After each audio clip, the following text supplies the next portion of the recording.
Hey, here we are on BeamNG Drive, and I'm going to show you guys what I do to set up a stunt here. We're going to go to the endless freeway. Alright, here we are. So I thought I would set up a few cars that we could drive over with the Star Wars inspired ATTE thing. I think that might be cool. So what I'm going to do here is get this truck set up, and then I'm going to spawn a bunch of cars off to the side of it that maybe we can drive over. So I'm going to go into the world editor, hitting F11, and then I'm going to find the multi-vehicle spawner. Okay, we got 50 cars loaded up. Let's take a look at them.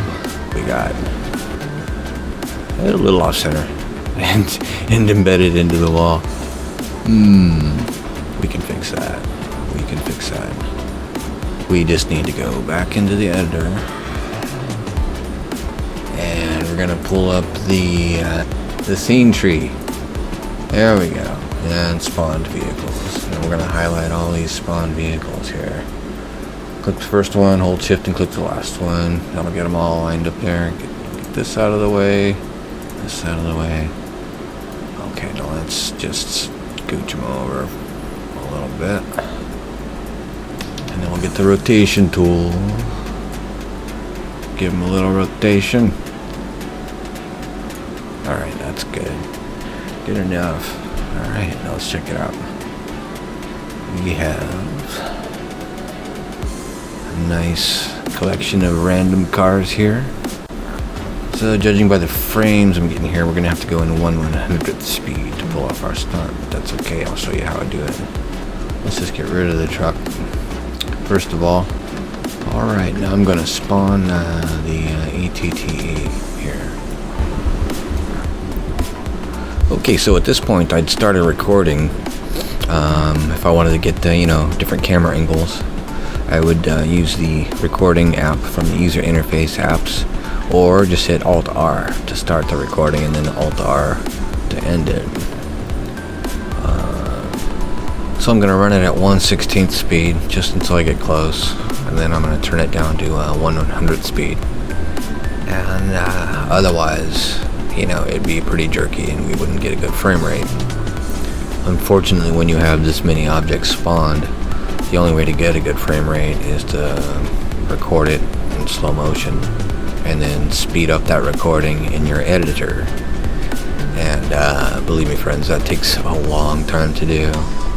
Like, say for example, I'm recording a scene like this. It only takes, 20 seconds to run. In slow motion, it's going to take a lot longer. And just to run the sequence. And then if I want to play it back with the camera angles, then I have to also play it back at the slow speed with camera angles with the screen capture recording software going, right?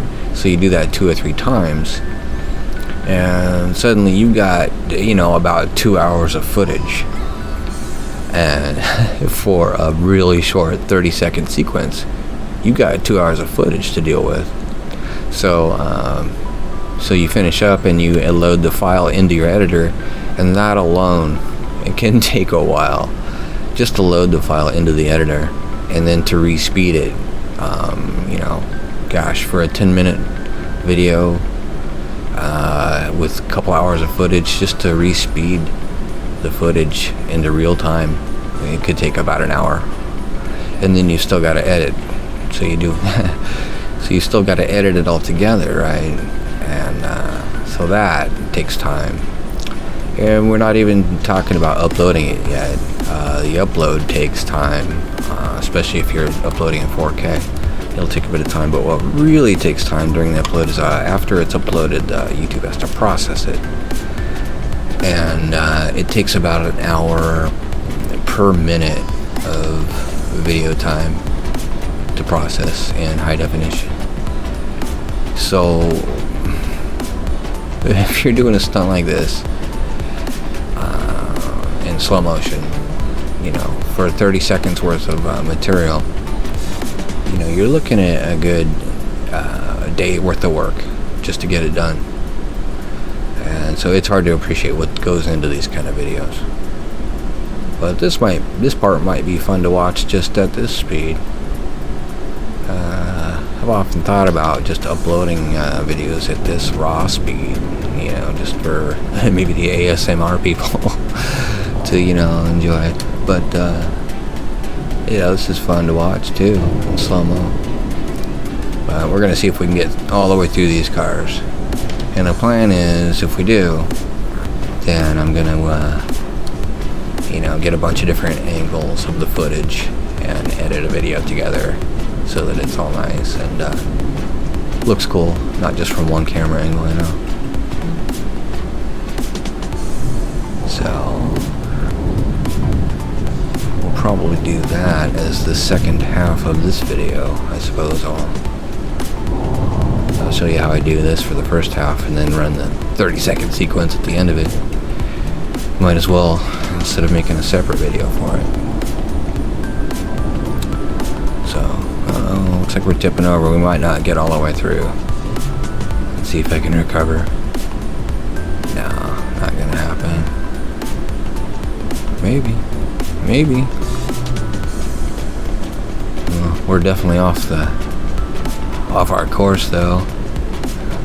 That's okay. Let's see if we can start correcting. I think it's too much.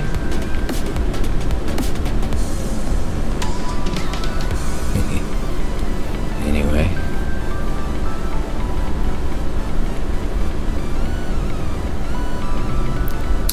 Yep, there it goes. Well, it was a good idea. Execution was not so great on my part. Okay, here's the sequence at real speed. So all that time for just a few seconds of action here. Alright guys, we'll talk to you in a while. Thanks for tuning in.